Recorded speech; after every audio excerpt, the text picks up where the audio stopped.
we knew we was going to have probably the worst time of all. We were taken into their barn. Everything was in there that they wanted: alcohol, drugs, sticks to beat us with, and they would have their party. The names that I have managed to remember, this is hard for me, guys, because I find it very difficult to look at faces because it traumatises me, but I've been brave enough to do it in the last year or so.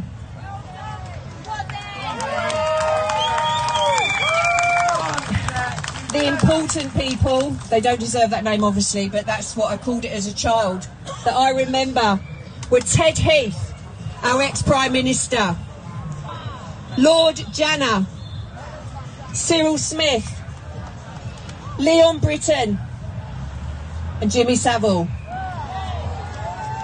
One day I'm going to be brave enough to do it all, but today that's as far as I could reach with saying that. I was raped, beaten and tortured by every one of those names on more than one occasion. Also on the farm there was the torture barn, and in there was an electric chair. Also another form of brainwashing and mind control. I was sat in that often and tortured with electric shocks. There was another barn that was filled with meat hooks. This is where they drained the blood of the bigger children. My grandfather would hang them up on the hooks. They were alive when this happened. The hooks would go straight through their backs and come forward out of their chest. And then they would be cut from their throat down to their bottom of their tummy. He would pull out all their innards and put it in a bucket. Then he would make me eat it until I vomited. If I didn't eat it, my punishment would have been put on the meat hooks as well, and I wanted to stay alive. There were underground tunnels with 2 cells, and in those cells were where we put after rituals as well. We'd just be thrown in there till the drugs wore off. There were drugs used. I was injected with heroin. There was a drink, I don't know what it is called, I still don't know what it's called, but I was given that before rituals. And there was something else I was injected with that I don't know the name of either. I just know when the heroin, because I knew the difference, because my uncle was a heroin addict, and it was him that would give me the heroin as well. So we'd be put in the underground tunnels till the drugs wore off. After rituals, I saw many children die down there. One little boy who we're going to pay tribute to today, I call him Baby Ben. When I was chained up in my barn, waiting to be taken out into a ritual, Baby Ben had been abducted and he was thrown in the barn next to me. He was probably 2 years old. I think I was probably 5 or 6 at this point. I managed to shuffle over to him so I could try and comfort him with my body and hug him. I held on to him. We were both taken for rituals. I was down in the underground tunnels afterwards, and then the keys went in the door because the keys made a lot of noise, and I used to just be terrified that they were coming back for me. I wanted to be left alone. I was in so much pain physically.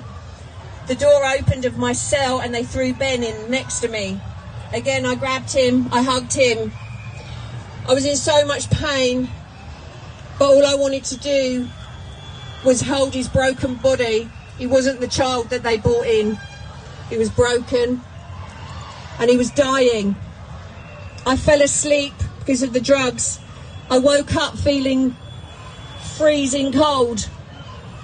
And then I realised it's because Ben had died and his body was cold, and I was holding his cold body. Ben's parents still don't know what happened to him. He was abducted, like so many others. And Ben is one of the children we're going to pay tribute today when we do our vigil after our march.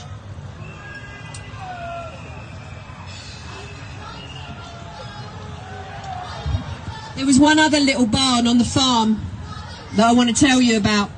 It was a very small barn. You couldn't stand up in it, and it only really fit about 2 people.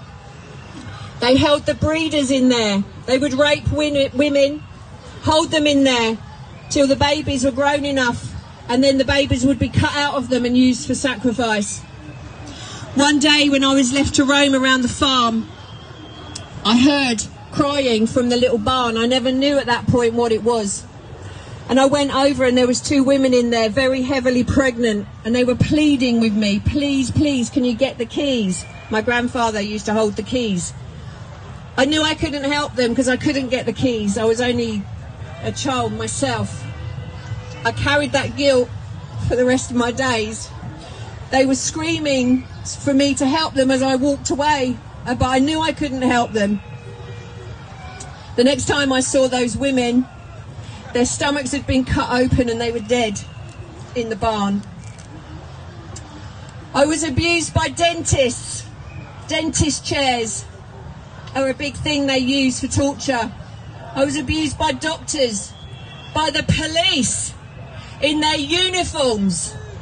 The police used to come to our home.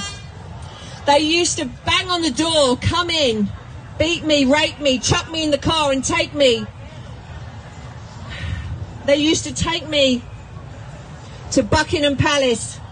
They used to take me to Windsor Castle and our other stately homes. But I'll tell you more about that on the march. They would be there guarding these people, making sure that nothing got interrupted whilst they did their hunting games. I was abused by a headmaster. I was abused by a deputy headmaster. My mum traded me because when she left, she wanted to change our names illegally. So she traded me with them in the schools for covering up what she was doing. There was a hospital in southwest London called Queen Mary's, Roehampton. They have a morgue. Jimmy Savile liked this place a lot. They used to take children there, including me, and do rituals with dead bodies. There was another couple that had a flat set up for torture. I was taken there and left there for days on end. Satanic cults have infiltrated every single one of our institutions. And if we don't stop this, it's going to be too late. We have a window of time now where we all have to stand up, and we have to be the bravest we have ever been in our lives.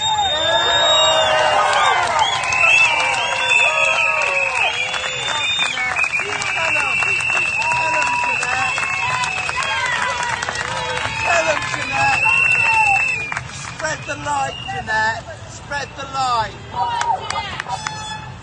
If we let this carry on, I can promise you this, they will come for all our children. They want their blood. Everything that's going on in the planet today is being dominated by them. I know this. I've lived on the inside for 10 years, and I've spent the rest of the years escaping and recovering so I could be strong enough to do this. If you don't stand up and we don't fight back and start talking the truth about what is going on with the Satanists that are ruling this country, it's game over for our children. They want a lifetime supply of adrenochrome. It is the most addictive and powerful drug on this planet. They will do whatever they can do to keep having their supply. They're not getting it. No, they're not getting it. They're not getting it. Today, we are going to tip the scales. Today, the truth is going to go out. Today, Australia have marched with us in 9 cities, exposing.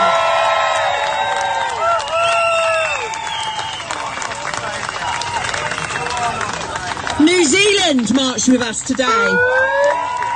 USA marched with us today. And here we are in London, marching to expose satanic ritual abuse. Do whatever it takes. We are all responsible for every baby and child on this planet. And while there's breath in my body, I will fight for them. But I can't do it alone.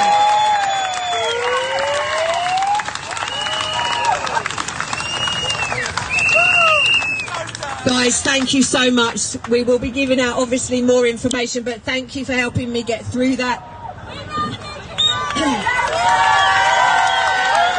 I know I love you all so much.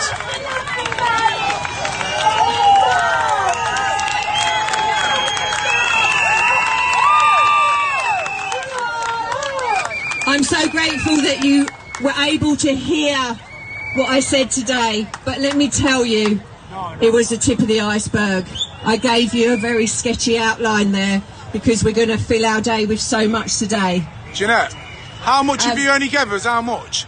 Well, obviously, what I've given you, there's a whole lot more detail, but you can hear all that. I've got my social media, guys. If you want more details, it's all there. But listen, let's move on. I want to mention somebody who absolutely needs to be honoured today. Some of you will know his name. And it is my absolute friend and hero, Mr. Wilfred Wong. Wilfred! Now, in my humble opinion, Wilfred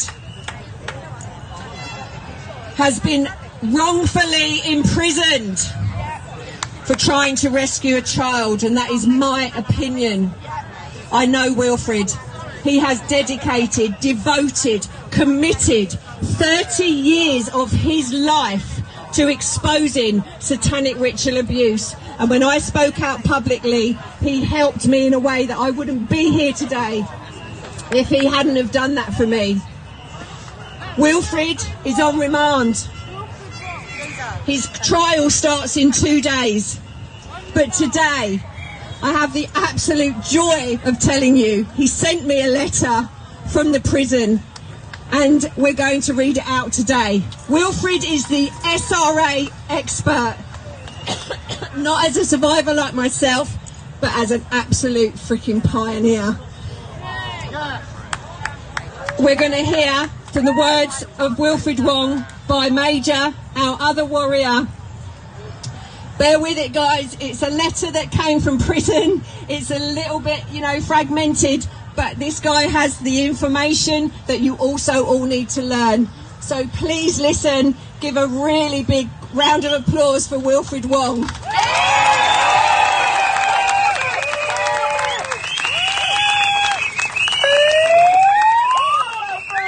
Right, guys, this is handwritten, so bear with me as well. So he starts off by saying, all of us should be speaking out against SRA very clearly, courageously and relentlessly, without compromise, until justice is done on this issue.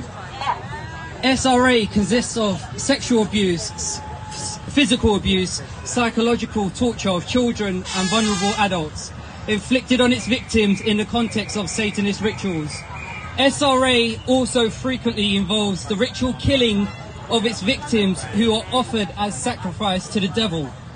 Those who have been ritually sacrificed have their remains eaten by the Satanists who are present at the sacrifice. Some common characteristics of SRA are: 1. Satanists dressed in dark robes and hoods chanting in an unknown language. 2. The sexual abuse of children and also vulnerable adults. 3. Forcing children to sexually abuse each other. 4. Keeping children in cages. 5. Hanging children alive on butcher hooks. 6. Burying children under the ground in boxes without telling them whether they will be brought out the ground before they run out of air. 7. Ritual killing of animals and humans. 8. Cannibalism. 9. Forcing victims to eat human feces and drink urine. 10. Forcing children to have sex with animals. Unfortunately, these are just some of the horrors that SRA survivors experience. These are just some of the horrors that SRA survivors experience. It is very accurate to describe SRA as atrocities. It is also accurate to describe SRA as crimes against humanity. SRA is not only horrific and devastating assault against children and vulnerable adults, it is also assault against the whole humanity. No decent human being should tolerate the extensive the extensive of the existence, I think that is, of such pure evil in the midst of their society. We should have zero tolerance for SRA and do all we can to completely eradicate such terrible evil. I have so far fought against SRA in the UK for the last 28 years. I know from my experience that SRA is very extensive in the UK and is occurring in every county in this nation. I have personally visited and investigated SRA locations all across Britain. Many SRA locations may appear peaceful and unthreatening during the day, but are used for unimaginable horrors on certain nights.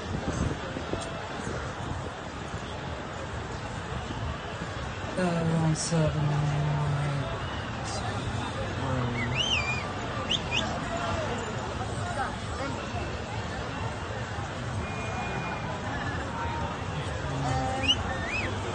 And most of you guys probably think it's not far from where you live, but that couldn't be more far from the truth. So for example, I once had an SRA survivor tell me the location of where she had witnessed the ritual sacrifice of a 14-year-old girl by Satanists. I went to investigate the location and was shocked to find that it was only a 20-minute walk from where I lived. So I am not exaggerating.